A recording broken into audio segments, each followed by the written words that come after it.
how to add paper money to your Cash App balance. So first, open up your Cash App application here, log in with your account, and from the bottom left corner here, we want to select the little banking icon. So just click on it and you will see this option to deposit paper money. We want to select this option here, deposit paper money, and what that is going to do is give us a location, and I'm going to show you what it's going to look like. So it's gonna look like this. So after we click on paper money, we will need to find a location near us or use the search bar to enter an address. So basically that is going to show us the nearest place where we can deposit paper money. Then after we have arrived at the store, then you will see this, the cashier.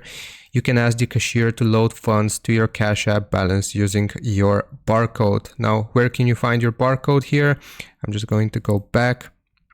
So you can find your barcode right here from the main page. If we click on in the top left corner here, then we can choose my code. And if we go to my code here, then this will load up your code and you can deposit your money. So the cashier is going to scan your barcode here. You will pay them the money, you will give them the paper money, and they will load it onto your Cash App. So that's how this works. I hope this helps. Leave a like and sub, and I'll see you next time.